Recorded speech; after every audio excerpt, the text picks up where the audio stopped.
नेक दिल हमें और हमें ईमानदार हो, इनका के मौका दे दो चाची। सप्तरी जिला निर्वाचन क्षेत्र नंबर 4 के ख के प्रदेश सभासद पद के उम्मीदवार समाज सेवी युवा संघर्षशील जनता के सेवा में तैयार रहे वाला युवा मनोज कुमार मंडल एबेर के चुनावी मैदान में आगू आयले। संपूर्ण जन समुदाय से आग्रह जे राष्ट्रीय प्रजातंत्र पार्टी के चुनाव चिन्ह हर छाप में मोहर लगाकर भारी से भारी मत से विजय बनाबी। आव नेता कहिया सांस ने रहते तहिया एक एक जनता जागा परत, घुसखोरी भ्रष्टाचारी नेता के गाम ठाम सब भगावा परत। सबके देखली बार बार एबेर राष्ट्रीय प्रजातंत्र पार्टी के सरकार। तै द्वारा एबेर के चुनाव में संपूर्ण जन समुदाय काका काकी दादा दादी भैया भौजी से विनम्र आग्रह जे हर छाप में मोहर लगाकर संघर्षशील ऊर्जावान युवा नेता मनोज कुमार मंडल के भारी से भारी मत से विजय बनाबी। हर छाप जिंदाबाद जिंदाबाद, हर छाप जिंदाबाद जिंदाबाद, जीतेगा भाई जीतेगा, मनोज मंडल जीतेगा, जीतेगा भाई जीतेगा, मनोज मंडल जीतेगा। राष्ट्र प्रजातंत्र पार्टी जिंदाबाद जिंदाबाद, राष्ट्र प्रजातंत्र पार्टी जिंदाबाद जिंदाबाद, हर छाप जिंदाबाद जिंदाबाद, हर छाप जिंदाबाद जिंदाबाद, जीतेगा भाई जीतेगा, मनोज मंडल जीतेगा, जीतेगा भाई जीतेगा, मनोज मंडल जीतेगा। राष्ट्र प्रजातंत्र पार्टी जिंदाबाद जिंदाबाद, राष्ट्र प्रजातंत्र पार्टी जिंदाबाद जिंदाबाद। सप्तरी जिला निर्वाचन क्षेत्र नंबर 4 के ख के प्रदेश सभासद पद के उम्मीदवार समाज सेवी युवा संघर्षशील जनता के सेवा में तैयार रहे वाला युवा मनोज कुमार मंडल एबेर के चुनावी मैदान में आगू आयले।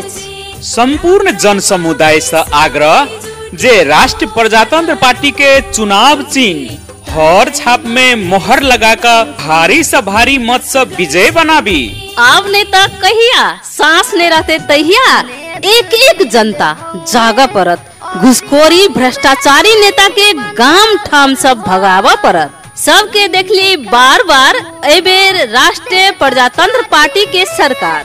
तै द्वारा एबेर के चुनाव में संपूर्ण जन समुदाय काका काकी दादा दादी भैया भौजी से विनम्र आग्रह जे हर छाप में मोहर लगाकर संघर्षशील ऊर्जावान युवा नेता मनोज कुमार मंडल के भारी से भारी मत से विजय बनाबी। हर छाप जिंदाबाद जिंदाबाद, हर छाप जिंदाबाद जिंदाबाद, जीतेगा भाई जीतेगा, मनोज मंडल जीतेगा, जीतेगा भाई जीतेगा, मनोज मंडल जीतेगा। राष्ट्र प्रजातंत्र पार्टी जिंदाबाद जिंदाबाद, राष्ट्र प्रजातंत्र पार्टी जिंदाबाद जिंदाबाद, हर छाप जिंदाबाद जिंदाबाद, हर छाप जिंदाबाद जिंदाबाद, जीतेगा भाई जीतेगा, मनोज मंडल जीतेगा, जीतेगा भाई जीतेगा, मनोज मंडल जीतेगा। राष्ट्र प्रजातंत्र पार्टी जिंदाबाद जिंदाबाद, राष्ट्र प्रजातंत्र पार्टी जिंदाबाद जिंदाबाद। सप्तरी जिला निर्वाचन क्षेत्र नंबर 4 के ख के प्रदेश सभासद पद के उम्मीदवार समाज सेवी युवा संघर्षशील जनता के सेवा में तैयार रहे वाला युवा मनोज कुमार मंडल एबेर के चुनावी मैदान में आगू आयले। संपूर्ण जन समुदाय से आग्रह जे राष्ट्रीय प्रजातंत्र पार्टी के चुनाव चिन्ह हर छाप में मोहर लगाकर भारी से भारी मत से विजय बनाबी। आव नेता कहिया सांस ने रहते तहिया एक एक जनता जागा परत, घुसखोरी भ्रष्टाचारी नेता के गाम ठाम सब भगावा परत। सबके देखली बार बार एबेर राष्ट्रीय प्रजातंत्र पार्टी के सरकार। तै द्वारा एबेर के चुनाव में संपूर्ण जन समुदाय काका काकी दादा दादी भैया भौजी से विनम्र आग्रह जे हर छाप में मोहर लगाकर संघर्षशील ऊर्जावान युवा नेता मनोज कुमार मंडल के भारी से भारी मत से विजय बनाबी। हर छाप जिंदाबाद जिंदाबाद, हर छाप जिंदाबाद जिंदाबाद, जीतेगा भाई जीतेगा, मनोज मंडल जीतेगा, जीतेगा भाई जीतेगा, मनोज मंडल जीतेगा।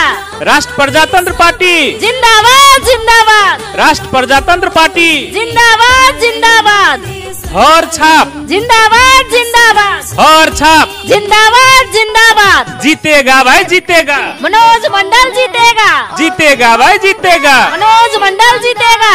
राष्ट्र प्रजातंत्र पार्टी जिंदाबाद जिंदाबाद, राष्ट्र प्रजातंत्र पार्टी जिंदाबाद जिंदाबाद।